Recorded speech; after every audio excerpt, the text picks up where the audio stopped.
সাপ্তাহিক সভা তাৰ পিছত ইয়াত লিখিলোঁ সদস্যক সভাৰ স্থান তাৰিখ বাৰ সভাৰ সংখ্যা সময়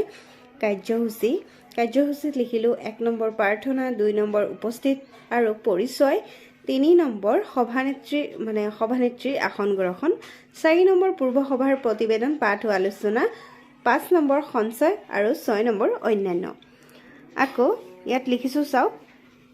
সভাত সংগ্ৰহ হোৱা সঞ্চয়ৰ পৰিমাণ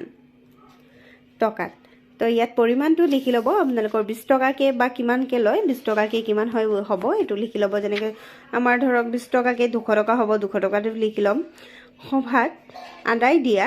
ঋণৰ পৰিমাণ তো আপোনালোকে যদি কাৰোবাক ঋণ দিছে ঋণৰ পৰিমাণটো লিখি ল'ব তাৰ পিছত মূলধন আপোনালোকৰ মূলধনটো কিমান ঘূৰাই দিছে এটো লিখিব তাৰ পিছত সুদ কিমান টকা দিছে এটো লিখিব তাৰ পিছত লিখিব মুঠ ঋণৰ অনুমোদন মানে মুঠ কিমান টকা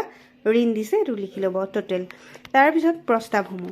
1 নম্বৰ প্ৰস্তাৱটো মই লিখিলোঁ মোৰ আপোনাৰ দেশ জাতীয় সংগীতেৰে আজিৰ সভা আৰম্ভ কৰা হয় 2 নম্বৰ প্ৰস্তাৱ আজিৰ সভাত সকলো সদস্যই উপস্থিত থাকি নিজৰ পৰিচয় সমূহ দাঙি ধৰে 3 নম্বৰ আজিৰ সভাত অস্থায়ী সভানেত্ৰী হিচাপে সভাৰ সভানেত্ৰীৰ আসন গ্ৰহণ কৰি কাৰ্যসূচী চলাই নিয়ে 4 নম্বৰ লিখিলোঁ আজিৰ সভাত সম্পাদিকাই ঋণৰ বিষয়ে বুজাই কয় আৰু গোটৰ নিয়ম নীতি মানি চলিবলৈ অনুৰোধ জনায় তো গম পালে 4 নম্বৰটো যিটো আপোনালোকৰ উদ্দেশ্য হ'ব এটো লিখি ল'ব 5 নম্বৰ প্ৰস্তাৱটো হ'ব আজিৰ সভাত সকলো সদস্যই সাপ্তাহিক সঞ্চয় ধৰক আপোনালোকে যদি 20 টকাকে হয় 10 গৰাকী তেতিয়াহ'লে 200 টকা স্থায়ী সভানেত্ৰীৰ হাতত জমা দিয়ে 6 নম্বৰটো হ'ব আজিৰ সভাত স্থায়ী সভানেত্ৰীয়ে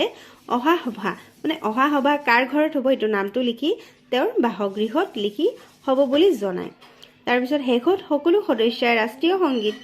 গাই সভা ভংগ কৰে তাৰ পিছত লিখিব সভাত উপস্থিত সদস্যৰ সহি আপোনালোকৰ 10 গৰাকী হ'লে 10 গৰাকী ইয়াত সিগনেচাৰ কৰাই ল'ব তাৰ পিছত ইয়াত আপোনালোকৰ সভানেত্ৰীৰ সিলটো মাৰিব আৰু ইয়াত আপোনালোকৰ সম্পাদিকাৰ সিলটো মাৰিব তো গম পালে আশা কৰোঁ মোৰ ভিডিঅ'ৰ গোটেইখিনি কথা আপোনালোকে বুজি পাইছে মোৰ ভিডিঅ'টো ভাল লাগিলে লাইক কমেন্ট শ্বেয়াৰ কৰিব মোৰ চেনেলটো সাবস্ক্ৰাইব কৰিব